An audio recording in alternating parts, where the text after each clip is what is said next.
Kaisar yang gila, kegilaan Nero yang menghancurkan Roma. Pada puncak kekuasaan Romawi pada abad pertama Masehi, Kaisar Nero muncul sebagai figur yang penuh kontroversi dan kegilaan. Berkuasa sejak tahun 54 Masehi setelah kematian pamannya, Kaisar Claudius, Nero dianggap awalnya sebagai pemimpin yang cemerlang. Namun, reputasinya segera tercemar oleh perilaku dan keputusan-keputusan yang merugikan kekaisaran. Nero terlahir pada tahun 37 Masehi sebagai putra dari Agrippina the Younger dan Gnaeus Domitius Ahenobarbus. Agrippina, saudari Kaisar Caligula, memiliki ambisi besar untuk mengangkat putranya menjadi kaisar. Setelah menikahi Claudius, dia berhasil meyakinkan Claudius untuk mengadopsi Nero sebagai putranya dan mewariskan tahta kepadanya, mengalahkan hak pewaris sejati, Britannicus. Nero terkenal karena kecintaannya pada seni dan teater, tetapi juga terkenal karena kekejamannya terhadap lawan-lawannya dan bahkan anggota keluarganya sendiri. Ia secara brutal menghilangkan nyawa ibunya, Agrippina, dan juga istrinya yang pertama, Octavia. Selama masa kekuasaannya, ia mempertontonkan kekayaan dan kemewahannya dalam pembangunan besar-besaran dan festival seni yang mahal. Masyarakat Romawi pada saat itu terpecah antara mereka yang mencintai Nero karena kemurahan hatinya dan mereka yang menentangnya karena kebrutalannya. Seniman dan intelektual seringkali memuji Nero atas dukungannya terhadap seni dan budaya, sementara kaum bangsawan dan elit politik mengkritiknya karena keputusan-keputusan yang merugikan. Kegilaan Nero memicu berbagai krisis dalam kekaisaran Romawi. Pengeluaran besar-besaran untuk proyek-proyek megahnya dan pembunuhan yang tidak masuk akal menyebabkan kekacauan ekonomi dan sosial di Roma. Pemberontakan dan ketegangan di antara bangsawan Romawi semakin memburuk akibat kebijakan-kebijakan tirani Nero. Di balik panggung, Nero terlibat dalam intrik dan politik yang rumit.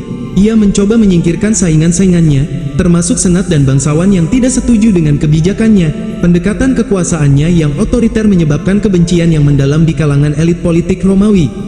Pada tahun 64 Masehi, kota Roma mengalami kebakaran besar yang dituduhkan oleh sebagian besar sejarawan pada Nero, meskipun ada juga teori yang menyatakan bahwa dia berusaha memadamkannya. Kebakaran ini memberinya kesempatan untuk membangun Domus Aurea, atau Istana Emas, yang megah di bekas daerah kota yang terbakar.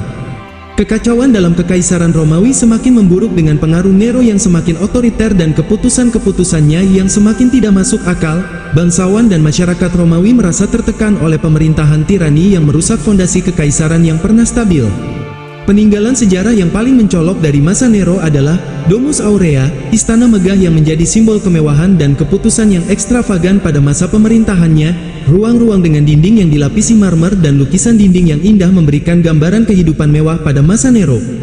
Selain itu, peninggalan sejarah yang paling dikenal dari pemerintahan Nero adalah Colosseum, sebuah amfiteater megah yang dibangun sebagai tempat hiburan untuk rakyat dan sebagai simbol kekuasaannya. Namun, kejatuhannya yang tragis pada tahun 68 Masehi, ditandai dengan pemberontakan militer dan penolakan dari kalangan bangsawan Romawi, menandai akhir dari pemerintahannya yang penuh kontroversi. Pada tahun 68 Masehi, tekanan dari bangsawan dan tentara Romawi membuat Nero kehilangan dukungan politik yang kuat.